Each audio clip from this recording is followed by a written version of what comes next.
I really wish I had a better picture to start the stream off, but hello everybody. This is the official part one of Voice of the Void.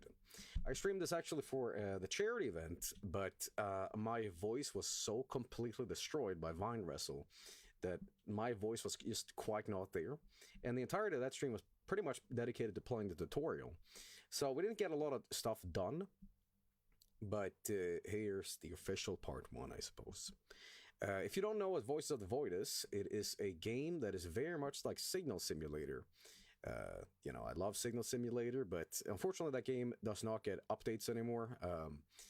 The developer hasn't quite abandoned it, but they are maybe just too busy to work on it anymore. I'm not sure, but a fan of Signal Simulator made this game called Voice of the Void, and it is very much Signal Simulator in a fake Source engine. It is not Source, but it is very much like Source. So, yes. But I'm playing this at 6 in the morning. It is completely, pitch black outside, so this is going to be a terrifying experience. I'm going to be playing this in the dark, so I'll be very much on my tippy toes throughout this. But yes, I had a little bit of a insight into the game last time we checked it out. It is a little different than Signal Simulator. Some mechanics are a little different, but it has more of a straight up spooky theme, I would say. Whereas Signal Simulator is more of the, sort of professional, here's you at SETI, looking for, signals. This is like a rusty old house in the middle of nowhere in a forest where you're looking for alien signals. So we are going to be checking it out, and boy, oh boy, am I excited to shit pant, right? So, without further ado, everybody, let's get to playing some Voices of the Void. I'll be doing a new save this time because the previous one was just kind of dedicated to, checking out the tutorial. So, yes. Anyway, let's get it on screen.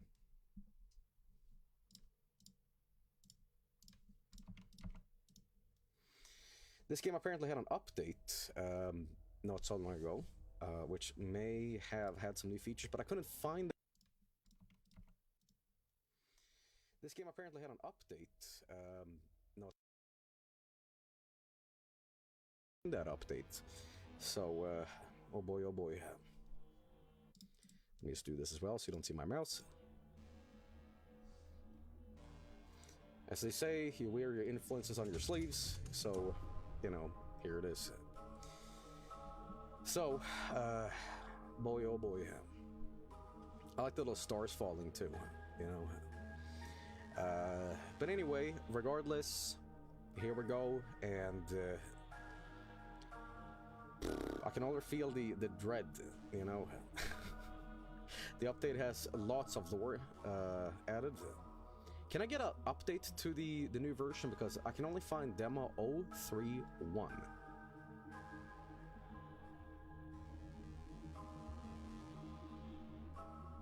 That is the latest one. Well, there we go then.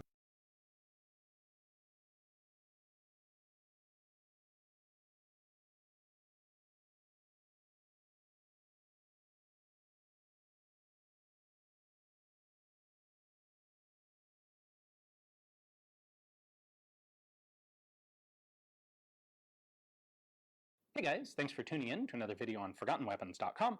I'm Ian McCullum, and I'm here today in Karlovac, Croatia at the HS Product Factory, where we are continuing our look at the developmental track of what would eventually become the VHS.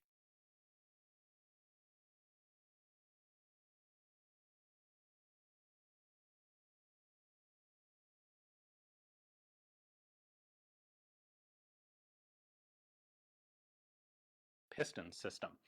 Today, we're looking at one of the two developmental projects that followed the FAMAS experimentation at IM Metal, and this one has a bit of influence from the Israeli Tavor. Now, the reason for that is in about 1997 or 1998, the Croatian army gave serious consideration to adopting the Tavor.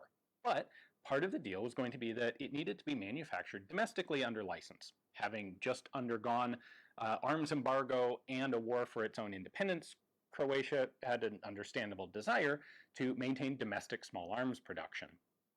So there was a good deal of three-way discussion and investigation and experimentation between IMI and the Croatian military and IM Metal, who was, of course, and still is, the most substantial rifle manufacturer in Croatia. If the guns were going to be built under license, it was going to be IM Metal that was making them. So IM Metal's engineers got a good look at the Tavor, and when it ended up not being adopted by the Croatian military, the engineers at IM Metal decided to integrate some of the design elements of the Tavor into one of their two developmental prototypes. So that's the one we have here. Let's go ahead and take a closer look at it.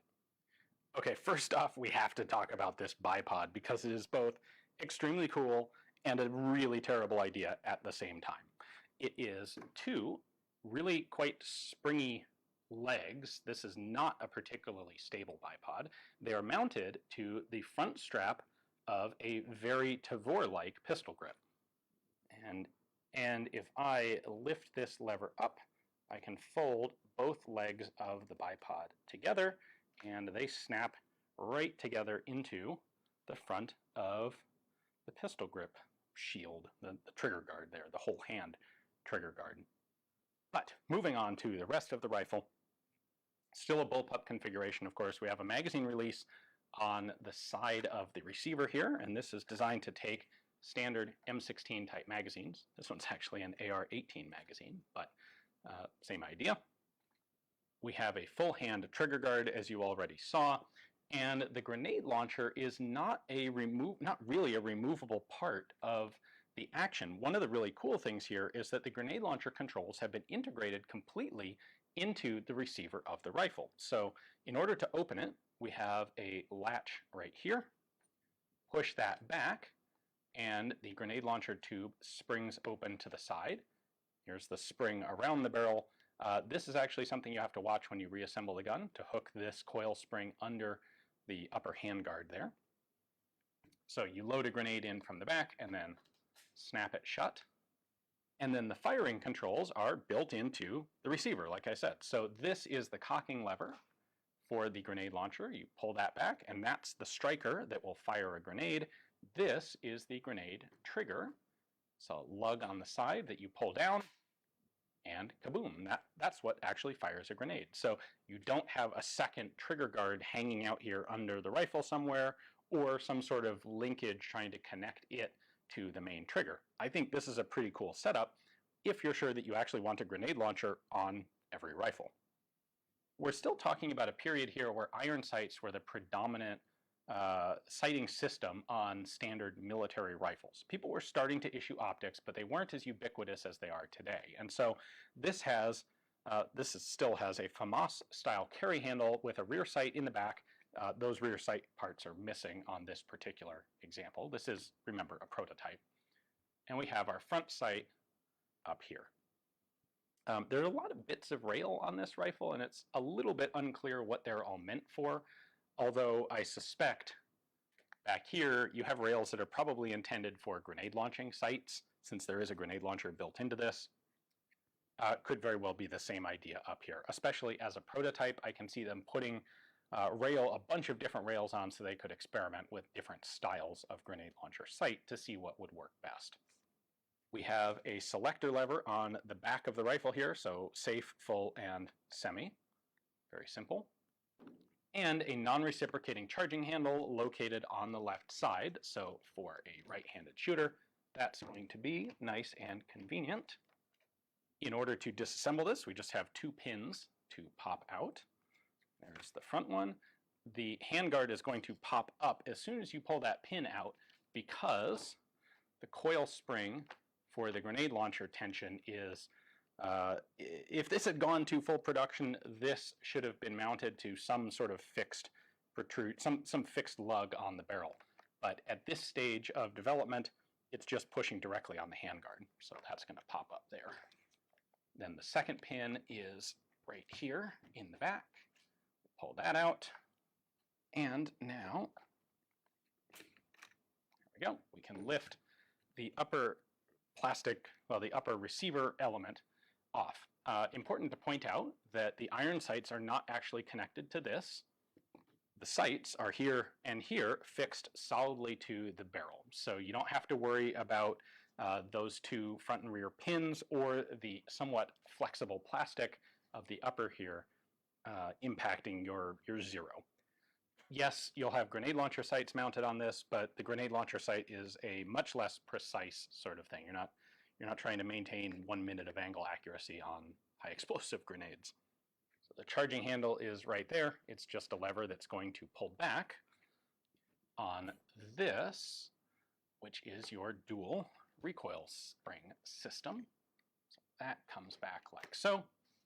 So the system is a bit frozen up right now, but I can sort of demonstrate it. You have a gas block here, and then this center tube right here, this is actually a short stroke piston. So when the gun fires, this center tube is going to move backwards, and it is going to impinge on the bolt back here. You can see it actually nests inside the bolt. It's going to kick back, and that's going to provide enough inertia for the bolt to cycle backward and eject the empty cartridge far enough to come forward and pick up a new cartridge. The fire control group is basically a self-contained assembly back here. There is a connection up to the trigger right there. So when I pull the trigger, I am pulling a wire forward. You can see it moving there, and that's what's actually going to pull the sear and release the hammer. And then we've got our selector switch right there. That spring is what gives you, that's the hammer spring. As far as the basic mechanical action goes, we have a system very much taken from an AR-180, which is the same as a Tavor. So multi-lug rotating bolt, dual guide rods, dual springs. And that is one of the two initial developmental tracks that IM Metal set out on that would lead to the VHS-2. When it came time to do some actual testing, this pattern of rifle turned out to be more complicated and less satisfactory than its alternative. So it was the other rifle design that would go on to become the VHS-1. And then that is the rifle that would continue to be iterated into the VHS-2. So next up, when we continue this series, we'll be taking a look at the VHS-1 itself. I'd like to give a big thanks to HS Product for giving me access to their really cool prototypes like this that exist absolutely nowhere else. Hopefully you guys enjoyed the video. Thanks for watching.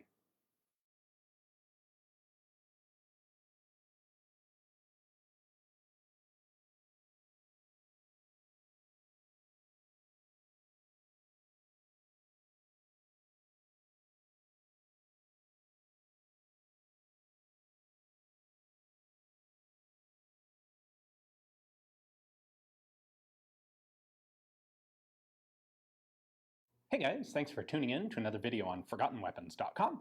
I'm Ian McCollum, and I'm here today at Morphy's with an exquisitely rare firearm. This is a Soviet PPS-42 submachine gun. This is the version that was made in Leningrad before the adoption of the improved PPS-43 that would serve as the standard Russian submachine gun in the latter year or two of World War II. We've got a lot to go over in this video, so let's start with the designer, Alexei Ivanovich Sudayev. He was born in 1912, and so really was a remarkably young designer when he put this gun together. He first graduated from a basic technical school, went to work as a factory fitter, then enrolled in the Railroad Technical Institute. In 1932, he did his Army service. He was in the Army from 32 until 1936. And upon getting out of the Army, he actually then went to the Dzerzhinsky Artillery Academy, from which he graduated in 1941. And of course, by 1941, the war is going on, and so it should come as no surprise that he would go into arms design and development. Now, at this point, the Soviet Union is looking for a simplified submachine gun. They've already simplified the PPD-38 into the PPD-40, which they then replaced with the much simpler Papasha-41, which you'd think is about as simple as a submachine gun can get, but it's not. The Soviets needed such a huge quantity of submachine guns, and so quickly and with a minimum amount of material input that they needed something that was even substantially simpler than the Papasha-41. That's what they were doing trials for in the first half of 1942. So February, March, April, May of 1942, there's a series of trials for a new submachine gun. Like, it's only been a year since they did this the last time, but whatever. To be fair, the US is doing the same sort of thing, replacing submachine guns on about a yearly basis.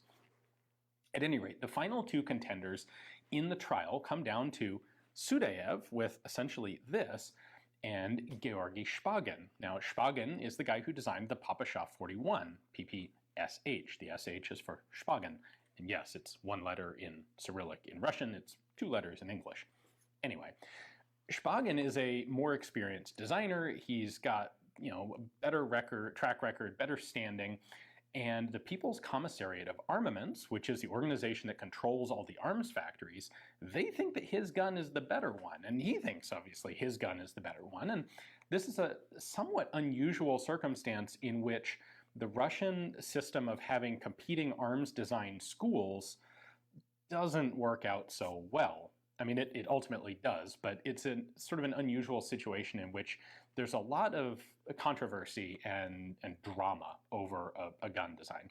Normally, in the Russian system, they'll have the different design bureaus submit prototypes, and they compete against each other, develop usually there's 2 or 3 rounds of trials, and ultimately the best one comes out the winner. In this case, basically, Shpagin contested the results. Well, the People's Commissariat of Armament, who run all the factories, they thought he was right and his gun was best, whereas the Artillery Directorate, which is the organization that actually chooses and adopts firearms for the military, they thought Sudayev's gun was best. And ultimately, they're the ones who got to make the decision, but this would have some interesting repercussions for actual production of the gun later on.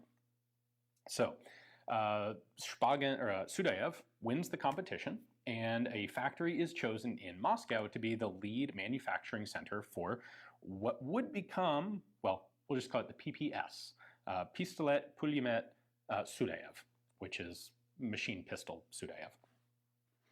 This is Factory 828 in Moscow, and Sudayev heads over there, and in August of 1942, they start putting together drawings and pre-production models. They make something like 120 test run guns, basically to get the manufacturing up and running, to make sure that their drawings work, all that sort of stuff. Now, by the way, what's interesting about this is Factory 828 was not an arms factory, and in fact, none of the factories that would produce the Sudayev submachine gun would be actually arms factories. They were all factories that made other stuff that were repurposed or redirected to arms production, and this is largely because the People's Commissariat of Armament apparently held a bit of a grudge and wasn't willing to have any of its arms factories make the gun that they thought was inferior.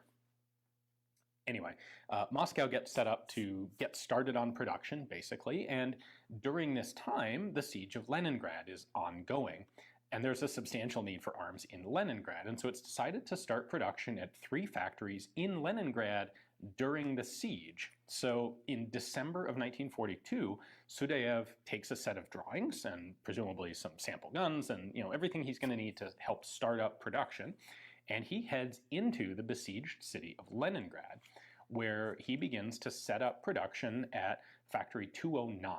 This is a factory that originally made accounting machines, repurposed for production of submachine guns. They had stamping equipment. That's one of the main things that you need to build one of these guys.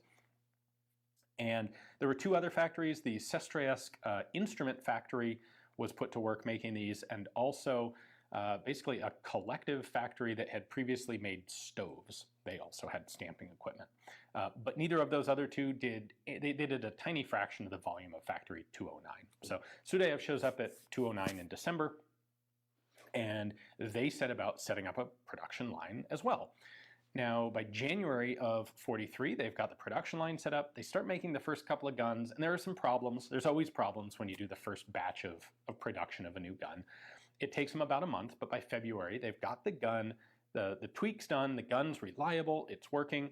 It is specifically this, designated either the PPS or sometimes the PPS 42. I think the 42 is a good way to distinguish it from the 43, which, as we'll see in a moment, it has significant differences from.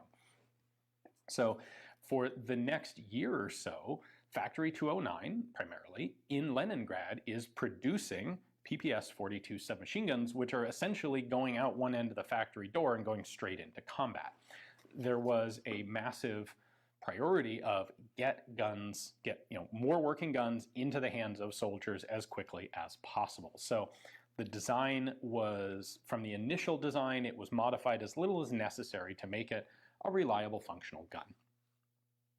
That's not quite what was going on in Moscow at the same time, but we'll talk about that in a minute. First, let's take a look at what the PPS-42 is and how it compares to the PPS-43. It may be difficult to think of a submachine gun simpler to manufacture than a Papasha 41, but Sudayev really did pull that off. His gun uses lighter steel that requires less raw material to begin with. He got rid of all the wood in it. The firing mechanism is remarkably actually simpler than a Papasha 41. And at the same time, his design is more reliable. The use of the box magazine was substantially more reliable than the Papasha's drum magazines. In particular, magazine interchangeability with the Sudayev was extremely good. You could take any magazine from any gun, swap them around, and they'd all work in all the guns. One of the large detriments to the Papasha 41 was that those drum magazines that are required, really, for its very high rate of fire, are not really interchangeable. You have to find drums that work with a particular gun. So box magazines would be developed. That was really only second best to having a gun that just was more interchangeable to begin with. So in terms of actual numbers, a Sudayev submachine gun, one of these guys, required 6.2 kilograms of raw material total and 2.7 machine hours of time to actually manufacture. And to put that into proper comparison, the Spagan Model 41 used 13.9 kilograms of material, so more than twice as much, and 7.3 hours of machine time, which is about 3 times as much. So you can make between 2 and 3 of these for every Spagan model submachine gun that you could produce. Now, it's important to recognize that these and the Papasha 41s did remain in simultaneous production for a long time. There was, the need for submachine guns was great enough that new factories were set up or were equipped to make these, while factories that were making Papasha 41 simply continued to produce them on existing production lines. That's a very efficient, you're not going to shut down a production line for a while to retool it, just have them keep making guns, even if it's the older model of gun. Now, let's take a look at a few of the features here. Now, the markings on here are really hard to make out. They're light stampings and they're pretty worn, but right here is our serial number. It has an A prefix, as did all of the guns that were produced by Factory 209. So a total of 42,000 were made by this factory, and this one's in the 13,000 range. And then right above it, right there, and I don't know if this is going to come out at all. It's, again, a really light stamping. Right above it is the factory insignia, which is a triangle with a flat-based arrow inside it pointing upward. And that's right above my finger there. Oh, sorry if you can't see that, but maybe it'll come through. I already mentioned these magazines, but this is a nice, stout, reliable, double-stack, double-feed box magazine with a relatively long magazine tower here to hold it nice and securely. The magazines don't wobble, they're interchangeable. These are chambered, of course, for 7.62 millimeter Tokarev, 7.62 by 25. We have a magazine release lever back here, protected by these 2 wings. So you just stick your thumb in there, drop the magazine out. The safety is located here, much like an M1 Garand. Clicking the safety back engages it. That blocks the trigger from moving. It also lifts up this lever on the inside, which is going to prevent the bolt from opening. And if the bolt is already open, this prevents the bolt from going back, going forward. It effectively locks the trigger and locks the bolt in either the forward or rearward position. So a very good, effective safety. The sights are essentially the same as the Spagan. We have 2 flip notches here, a 100 meter and a 200 meter. This one's really stiff and it doesn't even want to change, so we'll just leave it on the 100 meter setting. We have a round front sight post. You can screw that up or down for elevation, and the whole thing can be drifted left to right to set windage. There's a very basic sort of compensator. Again, just sheet metal, pretty crudely welded together there at the bottom.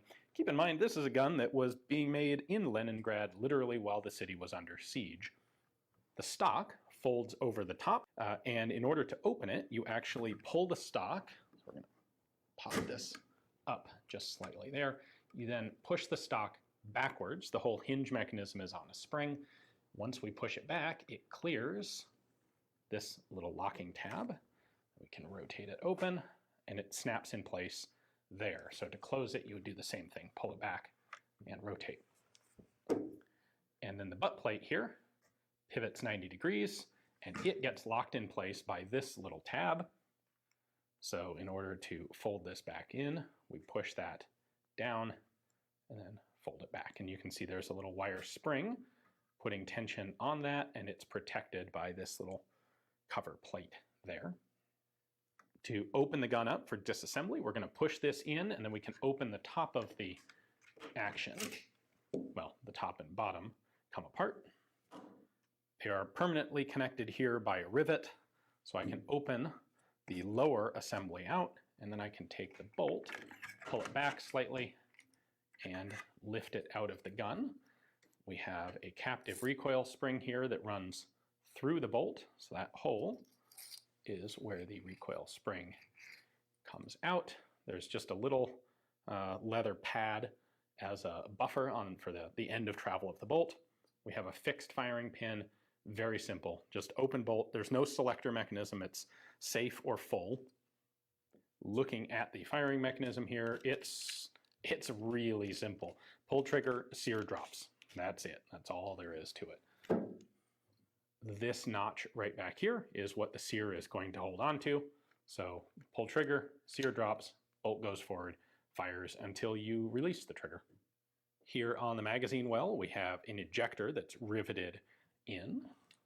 The extractor, of course, is in the bolt. And then you can see the safety lever here on the inside. There's just a little curved cut there so that when you engage the safety, it lifts up, and that's what acts to lock the bolt in place. So really, every aspect of this is really simple. Now, I think it's important that we compare a bunch of elements of the PPS-42 and the PPS-43, because there are major differences. Like, there's a surprising number of differences between these two guns. We'll start with the magazines. This is the 42, this is the 43. You can see that the floor plates have changed.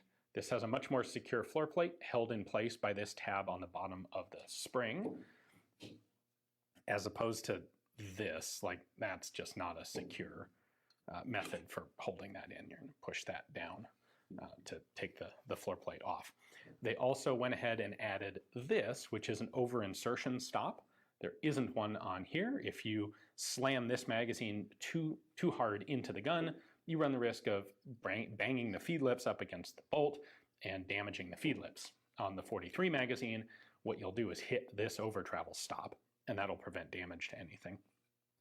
So a few little changes to the construction methodology, but otherwise, not a huge deal.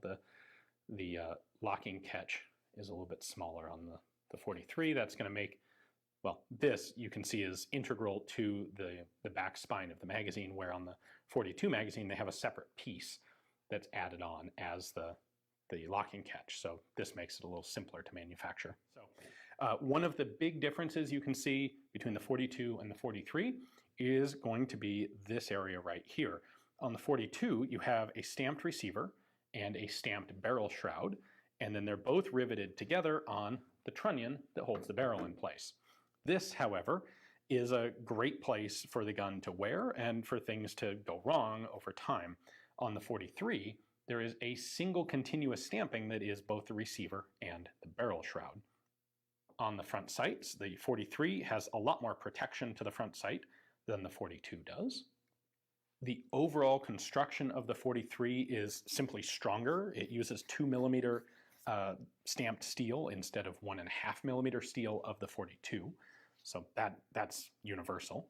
The magazine release has been made a little bit easier to use on the 43. It's these two prongs that are separate that give your thumb a wider area to act on. On the 42 here, there were two pieces, but they're deliberately brought and welded together, which makes it a little sharper and smaller. We have a difference in the safety levers, which I think is a particularly good example of a factory improving a design on something that you wouldn't necessarily immediately think of as a problem to begin with. So on the 42, the safety's in the center, theoretically easy to access with either hand, and it just goes through a cut in the trigger guard. Well, if you think about it, you really don't actually need it to be on the center. It can be moved to one side. It's basically no different to access, and now you don't have to make a cut in the center of the trigger guard. You don't have a tolerance issue of making sure that the trigger guard is lined up so that this narrow safety fits exactly into that narrow slot. On the 43, you can have a looser tolerance for where the trigger guard is because it really doesn't matter. So that's a change that was made. The wood grips were replaced with plastic grips, just simpler, quicker, easier to manufacture. There are a couple distinctive, significant differences on the buttstocks. So for one, the 42 buttstock is substantially longer. It's almost 2 inches longer than the 43 buttstock. The latching mechanism is different. The 42, as you saw, you pull back to unlock. The 43 has a button that unlocks a locking latch here and allows you to fold the stock. This is stronger, it's less liable to become wobbly over time, and it's actually easier to use as well. Now, the other thing that they did with the 43 is they changed where the stock rests when it's folded. So now the butt plate folds over 270 degrees and it straddles the rear sight. This keeps the overall gun a little bit shorter when it's in use. The stock can be a little bit stronger because it's shorter, keeps it fully clear of the ejection port. On the 42, so we have that to open it. We have this spring latch here that I have to use to fold the butt plate down. Note that there is no latch on the 43, and the stock goes all the way forward around the ejection port. So that gives you a really good view of the difference between the stocks on these two guns. There was also an internal change that really does a significant job of simplifying the 43 compared to the 42. So on the 42, we have our recoil spring that nests in here, and you can see there's an extractor, and then the ejector is right here, riveted into the back of the magazine well. What the Moscow factory realized is they could simplify all sorts of stuff here. So they put the recoil spring on the side, which is a simpler machining cut to make, rather than having to deep drill a long, smaller hole. You've just got this round lug on the side of the spring that holds it in place there. And then also, this spring acts as the ejector. It's this spring guide that kicks the empty case out of the bolt face and out of the gun. So on the 43, as you can see here, they've completely eliminated having a separate ejector. So they've removed, like they've taken a gun that was really simple to begin with, and they've actually removed entire parts from it. Substantial parts too. Normally a field stripped view of a gun looks a little more complex than this, but that is all there is to Alexei Sudayev's PPS 42. All right, now you've seen what the 42 is. Well, during the time that the Leningrad factories are busy cranking out these things, and they're actually being used in combat, Factory 828 in Moscow remains officially the lead production facility for the Sudayev submachine gun. Their priority, however, isn't quite so urgent on gun production as it is in Leningrad. Instead, it's a little more important for them to try and make the design as good as it can be, to get rid of all of the potential problems in the design. And so they will spend another couple of months further iterating the design, but largely because of the siege, the Leningrad and the Moscow factories aren't talking to each other. So as soon as Sudayev heads off to Leningrad, we start with two divergent sets of designs and drawings for the Sudayev submachine gun. What ultimately happens is by May of 43, Factory 828 in Moscow has made a lot of substantial changes to the design, And they have essentially created the PPS-43. It goes through a little bit of testing at that point, and it's formally adopted by the Red Army as the PPS-43. Once production in Leningrad ceases, the 42... Hey guys, thanks for tuning in to another video on ForgottenWeapons.com. I'm Ian McCollum, and I'm here today in Karlovac, Croatia at the HS Product Factory, taking a look at the whole developmental series of rifles that eventually led to the VHS-2, aka the Hellion. Now, where we left off last time, we took a look at HS's, or at the time IM Metal's, very first rifle project, which was a bullpup conversion of a Zastava M70AK. That rifle didn't really go anywhere. In fact, it totally didn't go anywhere. But the bullpup idea was kind of stuck. And so what would IM Metal, or HS Product, do next? Well, they wanted to work on a rifle that was a bullpup from the start, not a conversion of something else. And when the Croatian homeland war began, one of the sources of experienced combat troops that came into Croatia was actually the French Foreign Legion. There were a non-trivial number of Croatian nationals who had joined the French Foreign Legion who came back to Croatia to fight for the country's independence. We actually see something similar to this happened in Ukraine, with the French Foreign Legion releasing Ukrainian legionnaires to return to Ukraine to fight the Russian invasion. So, remembering that this is the early 1990s, this is pre-internet, the guys at IM Metal and the Croatian military in general are looking at this question of what's the best rifle out there? What should we work with? Like, what's the good starting point to build ourselves the best rifle we can come up with? And the FAMAS looks pretty cool. The FAMAS is well understood and well respected by some of the best fighters who are coming into Croatia from the Foreign Legion, and so that becomes the basis for IM Metal's second development, and this is what would fundamentally really lead to the VHS rifles. So IM Metal acquires themselves a FAMAS. We actually have it here. They've made their own new furniture, and this thing is totally beat to crap because this was subjected to a lot of experimentation and abuse, but this is, at its core, a FAMAS receiver and barrel. Now, there were some elements of the design they didn't like, so let's take a closer look at what they were tinkering with. We won't get into the details of precisely how IM Metal got their hands on a FAMAS. Suffice to say that they got one. And excuse this poor thing, it is... This has had a long and difficult life, and it no longer has really any of its operating parts here, but you can see that this clearly started out as a FAMAS receiver. Now, there are a couple things that IM Metal changed from the original FAMAS design, and one of them is moving the charging handle back. So on the original FAMAS, this carry handle goes all the way out to the front sight. HS, or IM, has cut it short here, and instead of the charging handle being located out here, it's now been moved back. They did this, apparently, because they were concerned with the overall weight of the gun. The FAMAS isn't a particularly heavy gun, but they wanted to lighten it as much as possible. And so on the FAMAS, you have a barrel sleeve that comes out here so that you can free float the bipod. Well, they didn't bother to put a bipod on it, and they didn't like having all the hardware for the charging handle this far out on the gun. So instead, they move it back to here, and they simply get rid of the free float tube on the barrel, judging it as unnecessary. So we don't have all of the components in here, but this tube is as a replacement. This is substantially different from the original FAMAS, which, for example, does not have a threaded end cap on it. Still original FAMAS sights, though.